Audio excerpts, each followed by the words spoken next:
ठीक है, तो इस डायग्राम की हम लोग बात कर रहे थे। Let me just delete yellow lines. Gravity है that we know, so yellow lines उड़ाते हैं। आप हमें यहाँ पे ये दिखा रहे हैं कि पाथ ए में तो वी अंडरस्टैंड कि बहुत ग्रेविटी के केस में पाथ ए में जो वर्क डन आएगा वो बहुत सिंपल सा सिनेरियो होगा, उसका वैल्यू भी हमें पता है। In fact if you want to write it, we can again write it. Work done in path A by our force or external force will be simply force into, let's say ये जो distance है this is, और displacement जो है value s है, f into s होता है। ठीक है, तो ये तो straightforward है, nothing to worry.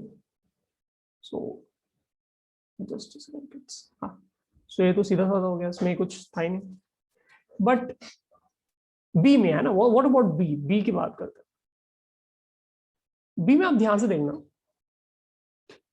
जैसे अगर मैं इसको पार्ट लिख देता हूं, part, I can not write anything right, so एक काम करते हैं, इसको एक्स वाई जेड कर देते हैं। ठीक है, सो लेट्स से स्टार्टिंग पॉइंट आपका एक्स है, ये कॉर्नर वाई हो गया, ये कॉर्नर जेड हो गया, और लेट्स से ये कॉर्नर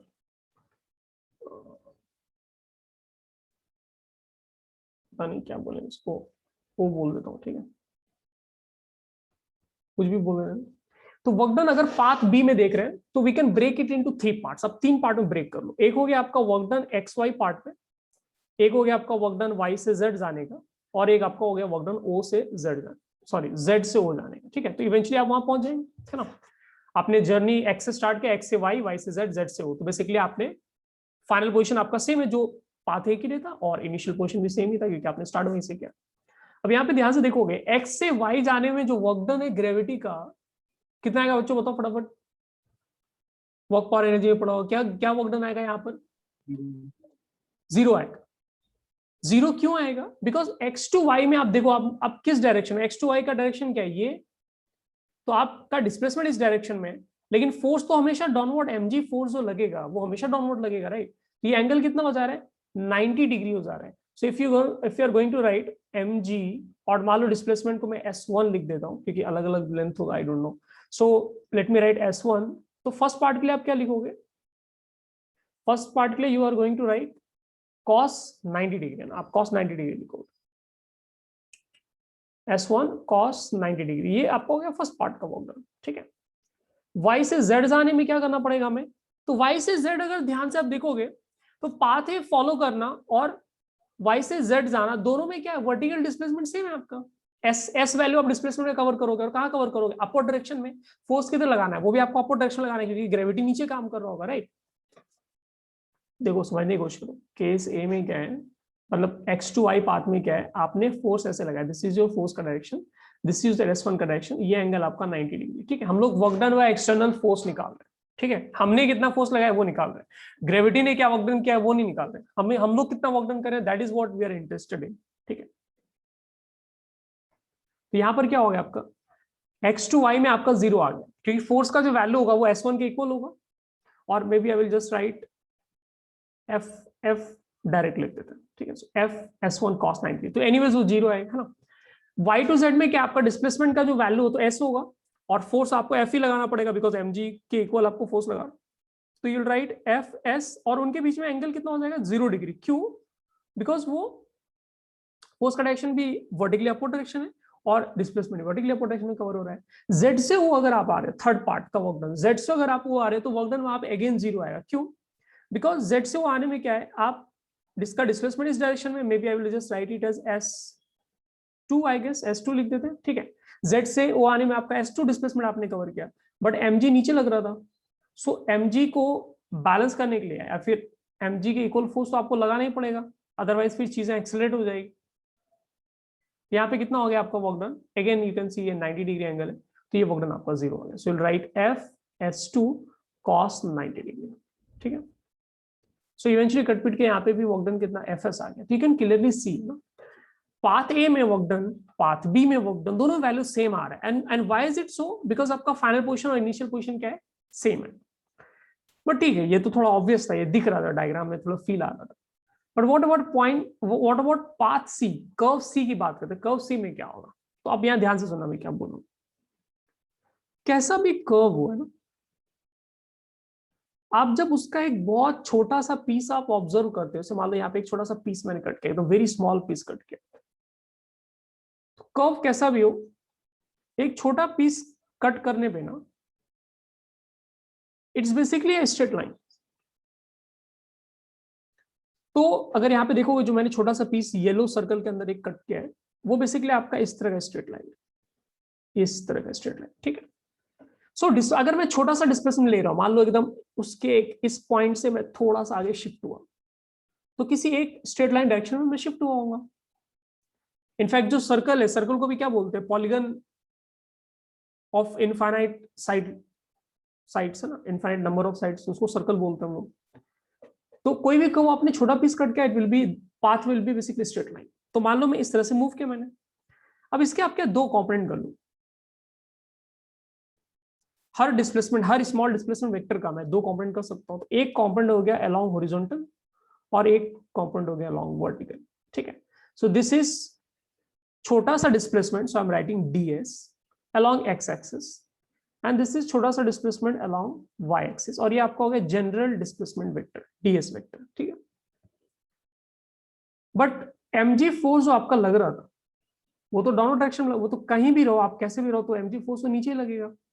तो फिर आपने जो फोर्स लगाया वो किस डायरेक्शन में होगा? अपवर्ड डायरेक्शन में, राइट। सो अगर मैं थर्ड केस के लिए वर्क डन मैं लिख रहा हूं, ध्यान से बच्चों, थर्ड केस का अगर मैं वर्क डन लिख रहा हूं, तो I will have to use integration first of all. और इंटीग्रेशन में आप क्या लिखोगे? Force vector dot ds vector का आप इंटीग्रेशन करोगे। Okay fine. फोर्स वेक्टर में आपका फोर्स का डायरेक्शन क्या है? अपवर्ड डायरेक्शन में, तो मैं आई कैप जे कैप यूज कर रहा हूं, तो आप क्या लिखोगे? F J cap, that is your direction of force, dot product with ds vector. ds vector को मैं क्या लिखूंगा? ds वेक्टर का पार्ट अलोंग x एक्सिस, तो ये आई कैप चिपकाना पड़ेगा, एंड ds वेक्टर का पार्ट अलोंग y एक्सिस, ठीक है। इसमें डॉट प्रोडक्ट लो, देखो आपका, अब डायग्राम से भी समझ सकते थे कि ds वेक्टर का जो पार्ट अलोंग x एक्सिस है ना, उस डिस्प्लेसमेंट का वर्क डन में कोई रोल ही नहीं है। क्यों रोल नहीं है? बिकॉज फोर्स का जो डायरेक्शन है और x एक्सिस वाले ds का जो टुकड़ा है, स्मॉल पीस है, दोनों के बीच एंगल 90 डिग्री है, वर्क डन वहां पर आएगा ही नहीं। तो वर्क डन किसकी वजह से आ रहा है? Only because of this y component, और वो डॉट प्रोडक्ट में भी दिख रहा है। डॉट प्रोडक्ट में क्या होगा? जे कैप और आई कैप का डॉट प्रोडक्ट कैंसिल हो जाएगा, सो आपके पास बचेगा क्या? Only F ds along y, ठीक है। अच्छा, ds का अलोंग y पार्ट होने का मतलब क्या हुआ? हर छोटा छोटा जो आप डिस्प्लेसमेंट किसी भी डायरेक्शन में आप लेंगे, उसका आपको सिर्फ वर्टिकल पार्ट ऐड करना है, on that to algebra wise. यानी अगर आप ऊपर गए तो पॉजिटिव, नीचे आए तो negative, which is simply means कि अगर मैं पाथ सी के लिए ये इंटीग्रेशन, लेकिन कैपिटल एफ हमारा कांस्टेंट है, सो अगर ये इंटीग्रेशन मैं ऐड कर रहा हूं, इसका मीनिंग सिंपली ये हुआ कि आपने जो भी पार्ट वर्टिकली डाउनवर्ड आप जितना भी है, that will be considered as negative, और वर्टिकली अपवर्ड आपको जितना भी जाना है, that will be considered as positive. So overall along y axis के अलोंग जितने भी इफेक्टिव डिस्टेंस डिस्प्लेसमेंट आप लेते जा रहे हैं, वो सारा ऐड करके value will come out to be initial and final position के बीच में जो डिफरेंस है along vertical direction, that is s, it will be simply s, ठीक है। तो ये क्या हो गया आपका? सेम आया। So work done along path A, work done along path B, and work done along any random path C comes out to be 0. अब यहाँ पे क्या मेरे लिए एक्सप्लेन करना इजी था, बिकॉज उससे कांस्टेंट फोर्स है ना, ग्रेविटेशनल फोर्स के हम लोग कांस्टेंट अज्यूम करके चलते हैं नियर सरफेस ऑफ अर्थ, ठीक है। सो इन दैट सिनेरियो, अब क्या है, कॉम्प्लिकेटेड फोर्स के लिए we need to rely on mathematics, visualization क्या होगा उतना अच्छे से नहीं आ पाएगा, but you got the picture, and that anyways will do later on जब हम लोग स्टार्ट करेंगे। बट यू गॉट द फंडा ना। फंडा क्या है यहाँ पर कि आप पाथ पे डिपेंड नहीं कर रहे हैं sir, it only depends on your final position and initial position, ठीक है। सो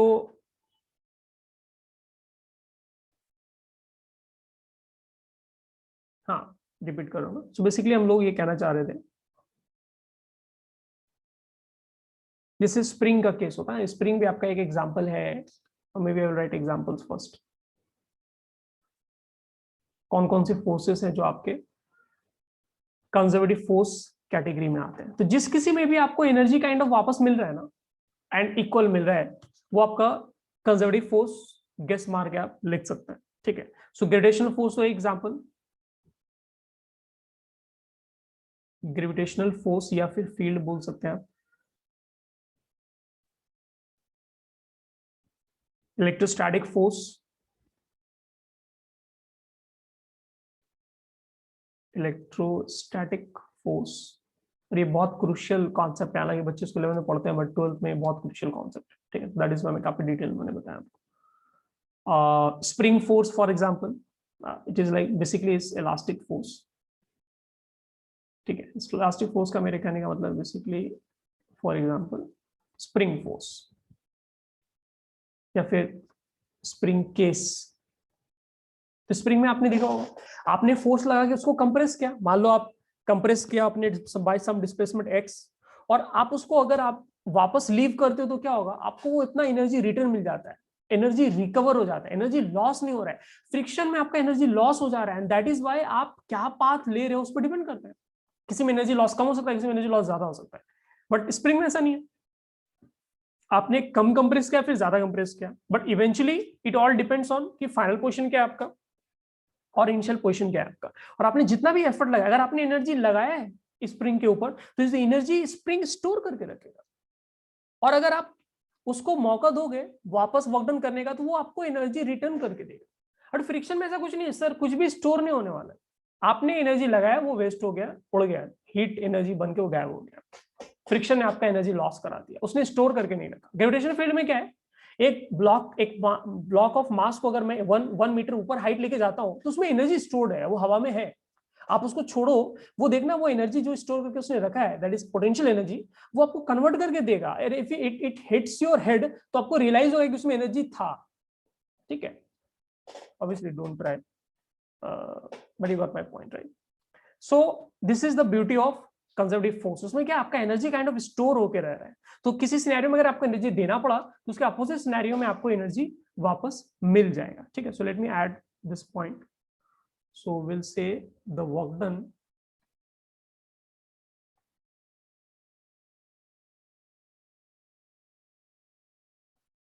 by a conservative force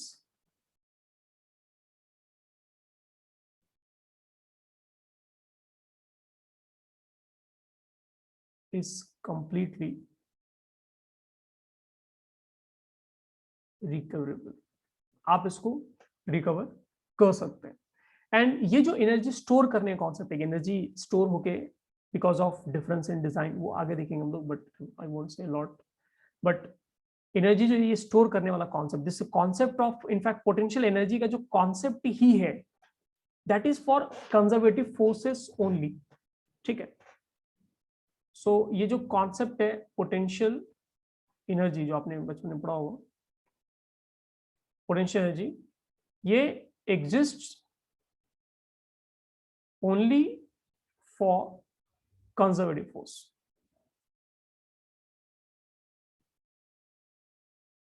थोड़ा स्पेस कम दिया था ना, तो मैनेज कर लेना, इसको नोट कर लो बच्चों फटाफट। Now will do couple of numericals.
किसी को डाउट है इस पार्ट में तो लेट मी नो,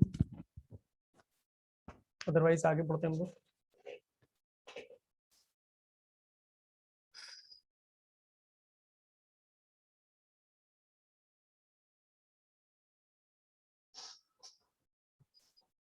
तो ये पॉइंट आपको माइंड में रखना है कि अगर एक लूप का पाथ फॉलो करें हम लोग, एक लूप में आपका पाथ रहेगा, कैन बी सर्कल, एलिप्स, कुछ भी रैंडम शेप का भी हो सकता है, एज लॉन्ग एज आपका starting point and final point same है, तो उस केस में हमारा जो वर्क डन आएगा दैट विल बी सिंपली 0, अगर कंजर्वेटिव फोर्स या फिर फील्ड में हम लोग ये काम कर रहे हैं।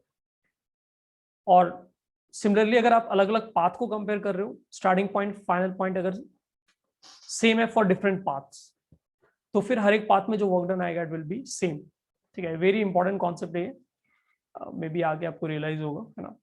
तो इससे क्या होता है, काफी क्वेश्चंस में जिसमें हमें कुछ कॉम्प्लिकेटेड पाथ या फिर कुछ वियर्ड पाथ के along we need to find कि कितना वर्क डन आएगा, फिर कितना एनर्जी में लगाना पड़ेगा, फिर कितना एनर्जी में मिलेगा, हम लोग कॉम्प्लिकेटेड पाथ नहीं लेंगे। फॉर एग्जांपल जैसे यहाँ पर हमारे पास we have 3 cases A B C, तो अगर आप सी देखे तो कॉम्प्लिकेटेड पाथ है, बट सी के लिए we don't have to calculate ना, आप ए के लिए कैलकुलेट कर लो, सेम आंसर सी के लिए आएगा, so will do for a, और ए के लिए फाइंड करना बहुत ईजी है। तो इस तरह के काफी सारे कॉन्सेप्चुअल लेवल पे क्या problems will have to face, ठीक है, and will work on it. Okay awesome, note कर लिया बच्चों सब लोगों ने, एक बार चैट पे रिप्लाई कर दो।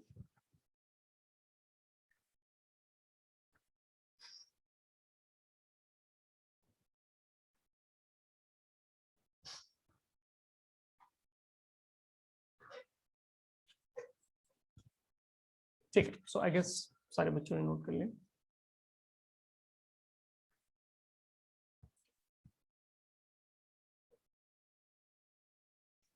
अभी क्या होगा, मैथमेटिकली हम लोग कुछ केसेस में will try to find work done and see and also compare.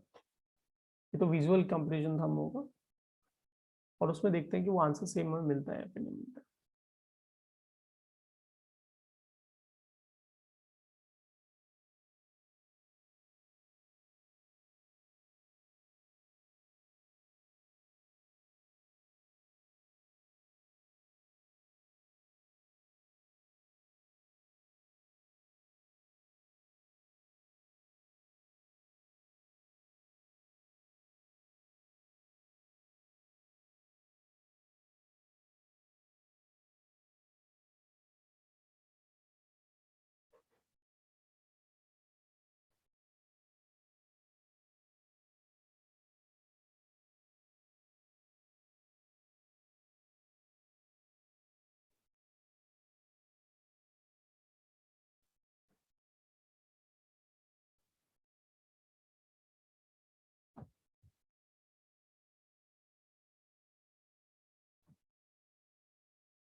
Super fast calculation करो और बताओ इसका क्या आंसर आएगा।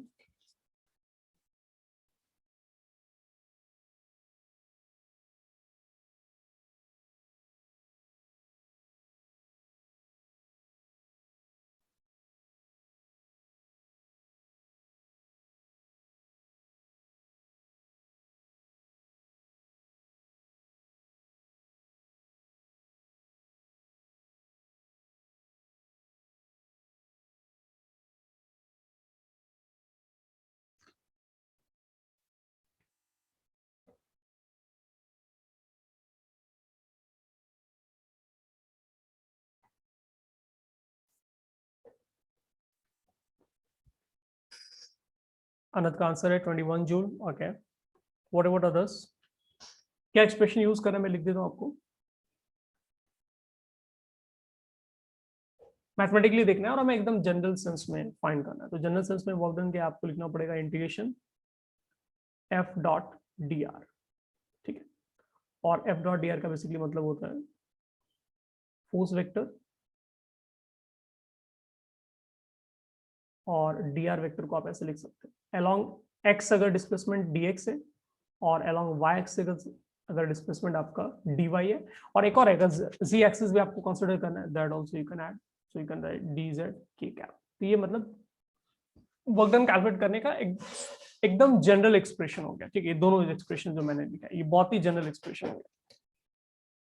इसमें irrespective of nature of force आप किसी भी के लिए आप यूज कर सकते, किसी भी सिनेरियो के लिए आप यूज कर सकते ना। क्रिश का भी आंसर 21 आ रहा है, ओके नाइस।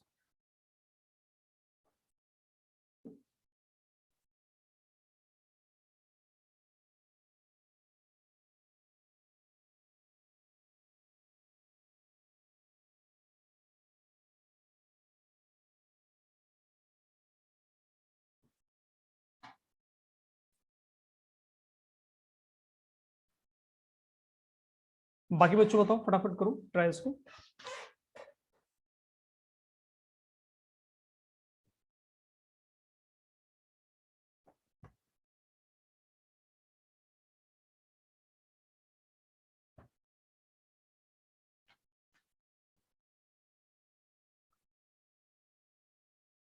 ओके, सो काफी सारे लोगों का answer 21 July, which is correct है ना। कैसे सॉल्व करेंगे एक बार फिर से देख लेते हैं, बिकॉज ये अप्रोच में बार बार यूज करना है, और अगर किसी ने पहले पढ़ा है तो उसको काफी टाइम हो गया। सो सॉल्यूशन पार्ट में, सॉल्यूशन में क्या लिखेंगे हम लोग?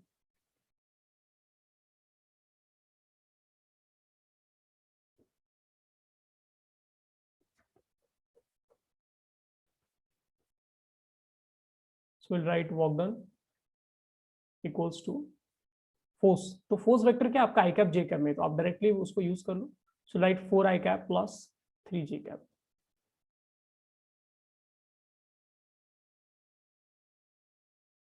डीआर वेक्टर की जगह क्या आप dx, क्योंकि ऑब्वियसली आप कोऑर्डिनेट देख रहे हैं 1,2 से 4,5 जा रहे हैं, राइट। तो एक्स वाई एक्सिस में जेड एक्सिस का तो कहीं रोल आया नहीं, so we can simply limit our to this part only, है ना, बस इतना लिमिट कर देते हैं। यहाँ से देखो आई कैप वाले प्रोडक्ट आपको मिल जाएंगे। सो एक हो गया आपका 4 dx का इंटीग्रल, और दूसरा हो जाएगा 3 dy का इंटीग्रेशन, ठीक है। अभी लिमिट नहीं यूज किया हम लोगों ने, लिमिट यूज करने के लिए क्या आप इसको सेपरेट कर दो। एक इंटीग्रेशन ये हो गया, और सेकंड इंटीग्रेशन आपका ये आ गया, ठीक है। लिमिट्स यूज कर लो। फर्स्ट केस में जो लिमिट है, मतलब एक्स कोऑर्डिनेट का लिमिट देखो, तो इनिशियल पोजीशन का एक्स कोऑर्डिनेट इज 1, ठीक है, और फाइनल कोऑर्डिनेट जो है उसका 4 है। एक्स कोऑर्डिनेट की बात कर रहे हैं, ये इसकी बात कर रहे हैं, ठीक है। वाई कोऑर्डिनेट का जो इनिशियल वैल्यू है is 2 and final value is 5, ठीक है। सिंपली डीएक्स का इंटीग्रेशन एक्स हो जाएगा। तो एक्स में आपको लिमिट रखना है अपर लिमिट 4 लोअर लिमिट 1, और वाई इसमें आपको अपर लिमिट 5 रखना है और लोअर लिमिट 2 रखना है। सो इवेंचुअली हो जाएगा आपका 4 माइनस 1 प्लस 3 टाइम्स 5 माइनस 2, ठीक है। सो ये आ गया आपका 12 प्लस 9, ये हो गया 21। सारे कुछ हम लोगों ने स्टैंडर्ड यूनिट्स में लिया था। सो इट्स 21 जूल, है ना। सब लोग फास्ट नोट कर लो, will work on next problem now.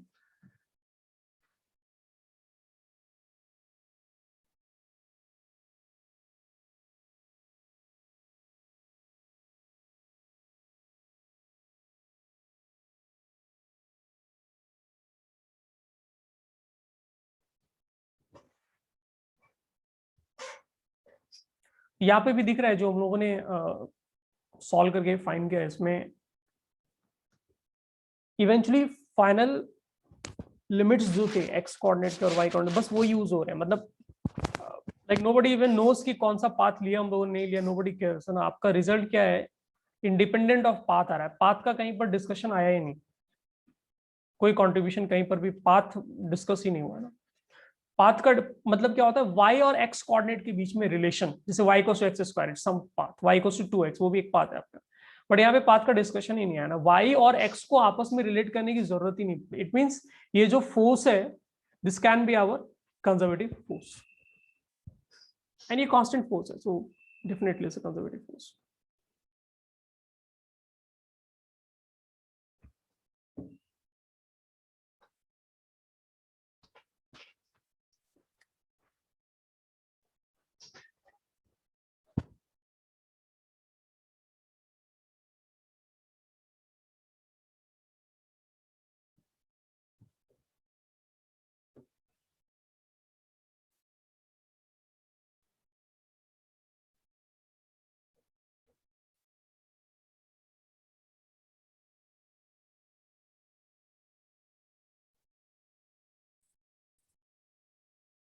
Okay बच्चों, डन, नोट कर लिया, रिप्लाई करो चैट पे फटाफट, लेट मी नो अगर नोट कर लिया सब होना है, बढ़ेंगे आगे फिर हम लोग। Okay awesome, so I guess everyone has noted. Let's jump to next page.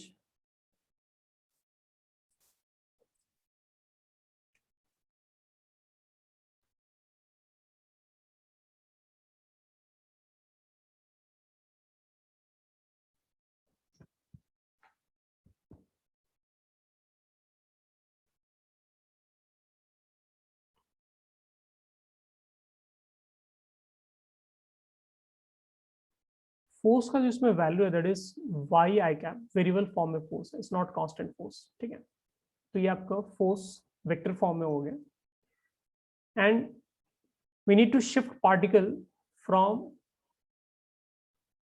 2,3 position से 5,6, ठीक है, इस कोऑर्डिनेट पे आपको शिफ्ट करना है, and then you need to find work done, की वर्क डन कितना आएगा, फटाफट ट्राई करो, बताओ कितना आएगा।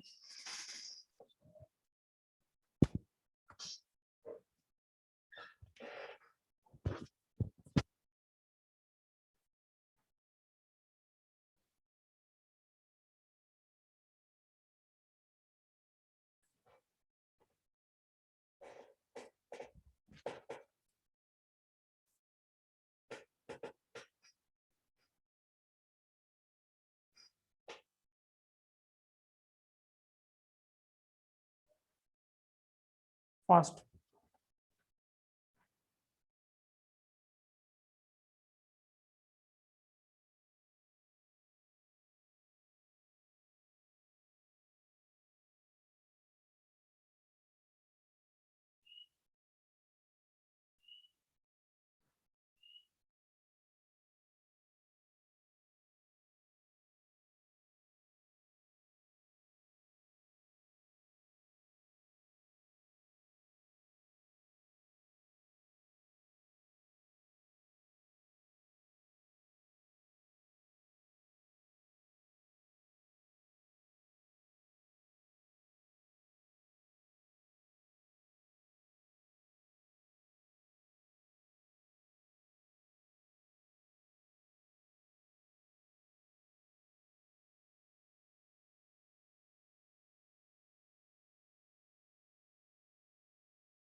हाँ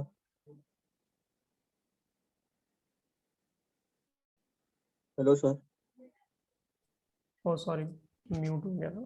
हाँ, what was I saying, answer is not 3y+3x, है ना, आंसर जो है आपका सर इट्स 24 जूल है। हाँ बताओ क्या कर रहे हो।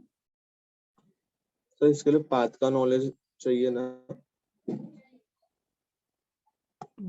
कि वो किस तरह से गया। एक्चुअली नहीं रिक्वायर्ड है, आई नो, मतलब यू माइट फील कि इसमें पाथ का रिक्वायरमेंट है, बट एक और चीज है इसमें कि आपने जो है इंटीग्रेशन जो है वो अभी बहुत डिटेल में कवर नहीं किया है, तो बट मैं इंटीग्रेशन का वेट तो नहीं कर सकता, तो आई विल एक्सप्लेन कि ये करते कैसे हैं।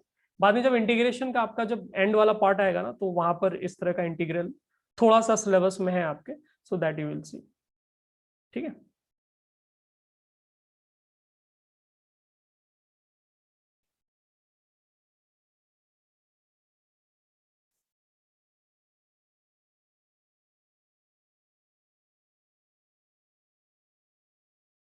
किसी का आ रहा है answer, anyone, 24 June, sir 1 minute. By mistake भी अगर किसी का आ रहा है तो बताओ।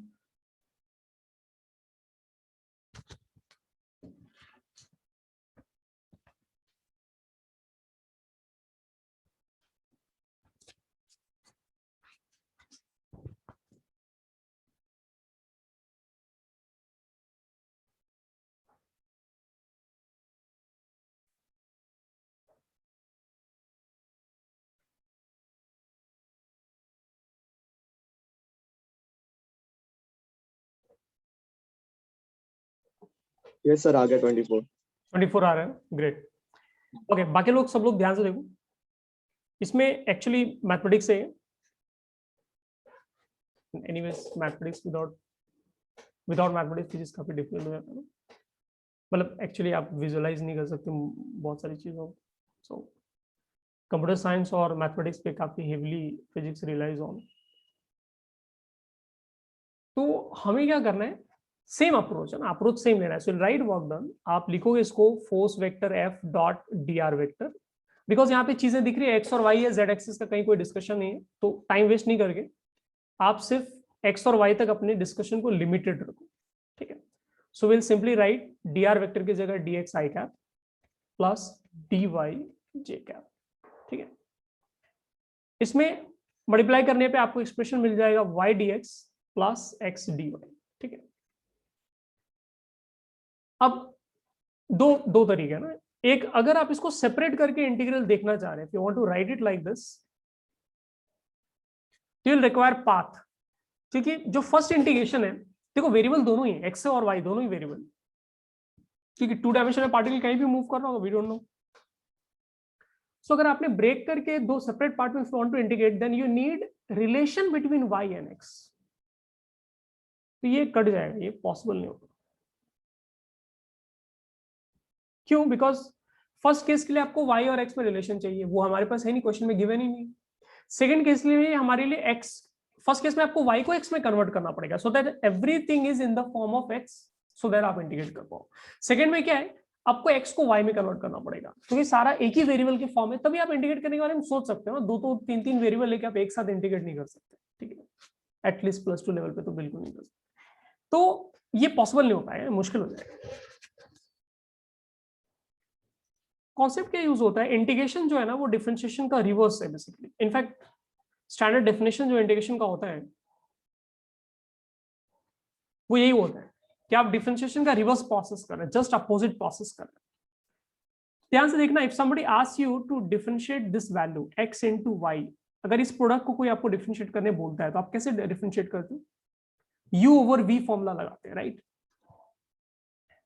तो u ओवर v फॉर्मूला लगाने का मतलब क्या होता है कि पहले आप u को डिफरेंशिएट करो, ठीक है। और मैं क्या इसको नॉर्मल मेथड में लिख रहा हूँ, उस मेथड में नहीं लिख रहा हूँ जो एक्चुअली आप थोड़ा आगे जाकर आप जल्दी पढ़ोगे। तो maybe I will just write कि ये किसी एक वेरिएबल के रेस्पेक्ट में मान लो मैं डिफरेंशिएट करता हूँ, सो लेट्स से मैं x के रेस्पेक्ट में इसको डिफरेंशिएट कर रहा हूँ, ठीक है, क्योंकि यही आप लोगों ने थोड़ा बहुत पढ़ा है ना, इससे ज्यादा नहीं पढ़ा actually. So let's say x product of x और y को I want to differentiate with respect to x, ठीक है। तो कैसे डिफरेंशिएट करेंगे, फर्स्ट वाले को डिफरेंशिएट करते हैं, विच मींस x को डिफरेंशिएट किया आपने विद रिस्पेक्ट टू x और y को आपने छोड़ दिया। एंड फिर सेकंड सिनेरियो में क्या करेंगे आप, फर्स्ट प्रोडक्ट को छोड़ देते हैं, फर्स्ट टर्म को छोड़ देते हैं और सेकंड टर्म को आप डिफरेंशिएट करते हैं, चल right like this dy over dx, है ना। अब देखो डिनोमिनेटर में सबके dx है, तो आप कैंसिल कर सकते हो, कोई प्रॉब्लम नहीं। तो कैंसिल करोगे you will be able to write, d का मतलब होता है वेरी स्मॉल चेंज, तो बेसिकली आप ये लिख रहे हैं कि very small change in product value of X Y is equal to, देखो फर्स्ट टर्म में क्या बचेगा आपके पास, dxy बचेगा, ठीक है। सेकंड वाले साइड में क्या बच रहा है आपके पास, x dy बच रहा है, ठीक है। क्या मतलब है इसका कि कितना प्रोडक्ट एक्स वाई में कितना स्मॉल चेंज है, दैट डिपेंड्स ऑन कि x में कितना स्मॉल चेंज हुआ मल्टीप्लाइड बाय y का वैल्यू उस मोमेंट पे, प्लस x का वैल्यू उस मोमेंट पे मल्टीप्लाइड बाय y में आपने कितना स्मॉल चेंज किया, ठीक है। इसका मतलब इसकी जगह I can write this value. तो ये जो इंटीग्रेशन है ना, आप ये स्टेप मत लिखो, आप यहां से नेक्स्ट स्टेप में आते हैं और आप ये बोलते हैं कि y dx plus x dy जो है term, actually this is differentiation of X Y. अब आप ध्यान से नोटिस करो, आप डिफरेंशिएशन कर रहे हैं यहाँ पर एक्स वाई का और फिर उसका इंटीग्रेशन कर रहे हैं। तो जैसे साइन एक्स को मैं डिफरेंशिएट करता हूं तो क्या मिलेगा मुझे, कॉस एक्स को मैं वापस इंटीग्रेट करूंगा तो मुझे क्या मिलेगा, साइन एक्स मिलेगा। ये तो क्या काफी आगे जाके आप 12th में पढ़ेंगे, बट हमारे फेज के लिए सिर्फ इतना समझना है आपको कि आपने एक्स वाई फंक्शन को डिफरेंशिएट किया एंड देन फिर आप इंटीग्रेट कर रहे हो। बेसिकली आप कुछ नहीं कर रहे हैं, eventually will get the same result, क्योंकि साइन एक्स को मैं डिफरेंशिएट करूंगा तो कॉस एक्स मिलेगा, कॉस एक्स को इंटीग्रेट कर तो वापस से साइन एक्स मिलेगा, so I will get the same result. हमें रिजल्ट क्या मिलेगा, x y. Now let's talk about limits. तो लिमिट्स क्या है, एक्स कोऑर्डिनेट कहां से कहां वेरी कर रहे हैं, x या फिर x, y लिख लें तो इनिशियल पोजीशन क्या है आपका 2, 3, फाइनल पोजीशन क्या है आपका 5, 6। आप इसमें वैल्यूज डाल दो, तो अगर मैं फाइनल पोजीशन के वैल्यूज डालता हूँ, x की जगह 5, y की जगह पुट 6, तो ये कितना हो जाएगा 30 हो जाएगा, 5 into 6 30 हो जाएगा। और लोअर लिमिट अगर आप रखते हो 2,3 तो 2 into 3 6 हो जाएगा, so it will come out to be 24 joule. So initially हमें ऐसा लगा कि y और x में हमें रिलेशन चाहिए, we need a relation, y और x का रिलेशन मतलब वी नीड पाथ, किस पाथ में पार्टिकल ट्रैवल कर रहा है। But then later on we realize कि एक्चुअली इसकी जरूरत नहीं थी। Eventually we got the result without, and you got the result without even considering कि पाथ क्या है। It doesn't matter, basically path doesn't matter, path से कोई फर्क नहीं पड़ा, कैसा ही पाथ हो, स्ट्रेट लाइन हो, कर्व्ड हो, सर्कल, कैसे इलिप्स, कैसे भी गया हो, कोई भी कर्व का पार्ट कंसिडर किया हम लोगों ने, it doesn't matter as long as final position is 5,6, initial position is 2,3 and force varies as function of y I cap plus x j cap, answer will remain 24 joule 100%। ठीक है, note करो इसको fast, और किसी को कोई doubt है इसमें तो लेट मी नो। ये कॉन्सेप्ट हो गया आपको बहुत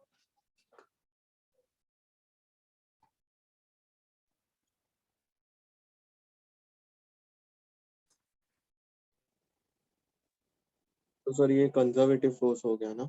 हाँ, एक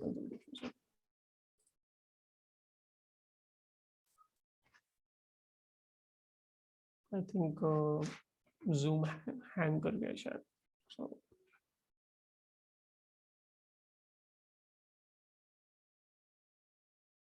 yeah it's working fine। हाँ, कंजर्वेटिव फोर्स है, मैं फास्ट नोट कर लूँ बच्चों उसको, और आई गेस तुम्हारे नोट करते करते ये मीटिंग ओवर हो जाए, so will join again.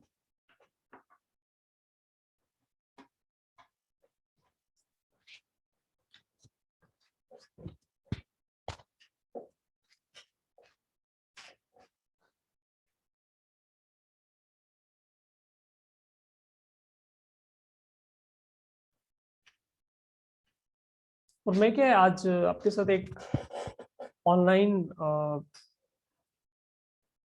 Simulation software kind of है, ऑनलाइन सॉफ्टवेयर है जिसमें आप ऑल सॉर्ट ऑफ